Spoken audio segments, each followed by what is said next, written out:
Hey everyone, Muriel here, back in the craft room, and I'm on today because I had a few of you ask about me doing a tutorial for the policy envelopes that I made. Let me see.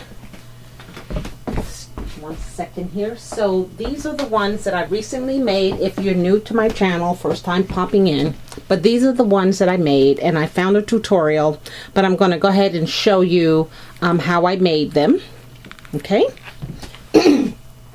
So basically, I have some paper here. I showed this to you in a haul that I did, but it has a snowman family on it, and the opposite side has hanging lights. So when you're working with pattern paper, you have to remember the way the paper is, the direction of the paper, so that you don't you know, mess it up and have the snowman sideways or the lights upside down.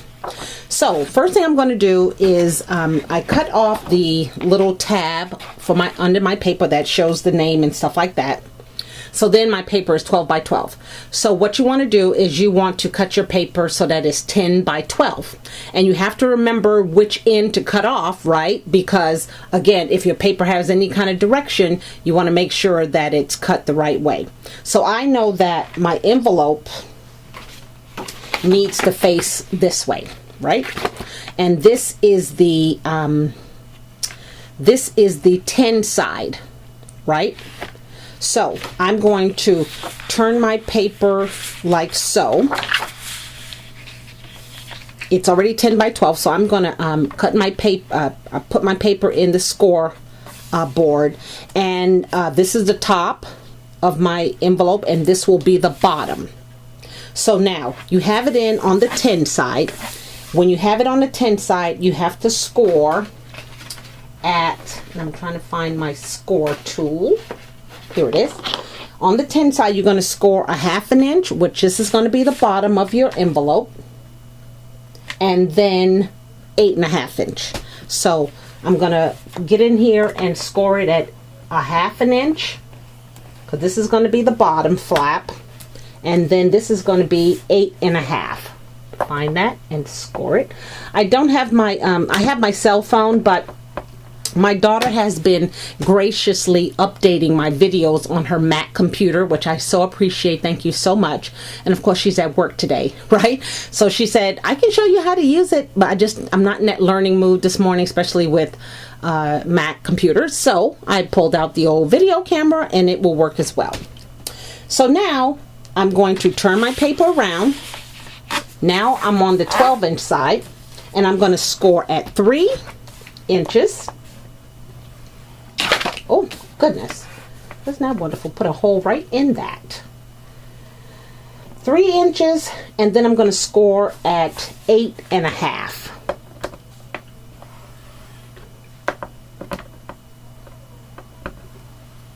Okay. So I know this is right because my paper is directional. My bigger flap is on top. My smaller flap is on the bottom. So let's move the scoreboard. Now what I'm going to do is what you know to do is you have to cut out those corners, right? So we're going to start with the bottom flap because that's a little bit easier. And when you're cutting it out, you have to remember to cut it at an angle because that helps your fold at the bottom of the envelope. So I'm going to go in here, and I hope you can kind of see it, but I'm just going to kind of go up as an angle, at an angle, and the closer I get, then I'm going to make my point right at that score intersection.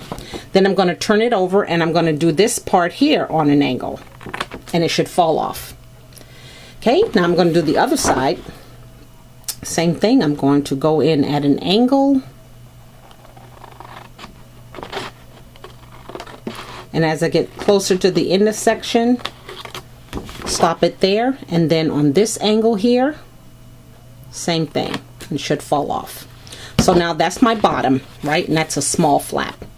Then when it comes to the top flap, I'm going to show you a little trick she showed me. So same thing, we're going to go in on an angle on this side.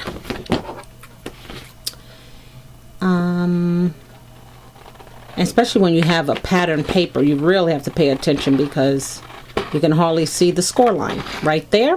Then I'm going to turn it over and I'm going to do this side. Right? I'm going to paint it at an angle. Go all the way up. Trying to find that score line.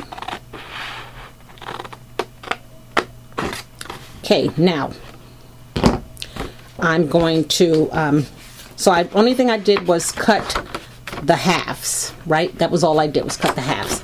So now I'm going to just kind of fold everything so this will start looking like an envelope to me.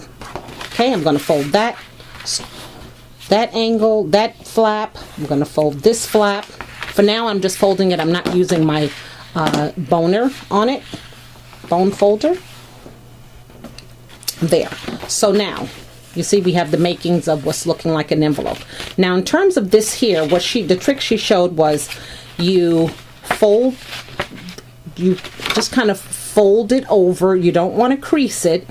You just want to line up the top edge of the papers and make sure it's even like so. Because what we're going to do is we're going to cut it this way and then we'll know that our angles will be the same. Right? So I haven't folded. You don't want to crease any of this part. You just want to get it till you know it's both heights are leveled. And then you want to go in and you're going to go in with an angle and you're going to cut right there so that they both fall off. And now your sides are even. So let's go back here and crease that. Okay, and now I can see that my snowman family everything is going in the same direction. Right? There we go. Now, you need to open it up because you're going to have to, if you want to, cut a circle out of here. So we're going to put that one to the side and we're going to bring out this one. So this is the same thing as that. What I did was I just put my circle die in the center and I used some washi tape to hold it. I went ahead and put tape on the left side and tape on the bottom. On the bottom I'm using 1/4 of an inch and on the left side I'm using 1/2 inch. So once you put this in your, I have a Vagabond that I'm using downstairs, but if you have a Big Shot or the Spellbinder's Grand Caliper, whatever you use, put your die facing down, the cutting part, and then you will be able to close your folder and run it through your machine just like that. Right? Then when you, and I like that because what it also does is it makes it really crease. I mean, these are like, it comes out so flat, right? Which is what we want. So then when you open it up, you'll be able to just remove the washi tape. And again, I encourage washi tape versus Scotch tape because it will rip your paper. So then you have your circle. Okay, now from here, we're going to use some acetate. What I'm using is something I picked up at Tuesday Morning. This was some clear plastic 12 by 12 sheets. This was a great find. It says it's acetate. It's really light. I've had some thicker acetate, which is fine, but this is what I picked up at Tuesday Morning. It's by American Crafts. There's 25 sheets in here. So what I did was cut off a 4x4 square. You can kind of see that. And that's what we're going to put on the inside. And you can choose to use any kind of tape that you want. For now, I'm just going to use some Scotch tape. You can use your AGT or GT gun. You can use liquid, whatever you want to use.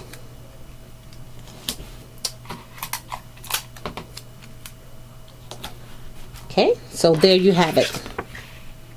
And then I have this, my girlfriend gave me some of these a long time ago. They are samples of, I think, throws. So they're just these little fuzzy soft cloths that I use when I'm dealing with like acetate or pictures, and this just helps me to make sure there's no fingerprints on it. So then what you want to do, if you choose to do it, and I don't have the right thing that I want to put inside of here, but you know I have placed a reindeer in the center. Goodness, where did I put it that quick? I had a die cut of a reindeer, and I kind of put it on the inside. So you can choose to put whatever you want on the inside. And then you'll be ready to take the tape off and close your bag left over right, and you're going to close it here, and then your bag is ready to be decorated however you see fit. So that is my tutorial. I hope you try making one. I hope it's good. It turns out well. Again, your measurements are your paper, you cut it down to size 10 by 12, and if it's directional, just make sure you know which direction your paper is going in. This paper here, it didn't matter if you made it this, cut it this way, it didn't matter, right? This is what I mean when it doesn't matter. But when you have something that has some images on it, you just want to make sure that you cut it right. So on the 10-inch side, you're going to score it at a 1/2 inch by an 8.5, and then on the 12-inch side, you're going to score it at 3 and 8.5. And then don't forget to cut those corners off. Cut them off on an angle. It just makes the fold a lot better. And then tape your circle with your die on the inside. Make sure the cutting part is face down. And then of course, then you can turn around and use these however you see fit, because they're perfectly circular, and they could be used for almost anything. So I hope you try it. Thanks again, you guys, for watching, and until my next video, we'll talk again. Bye now.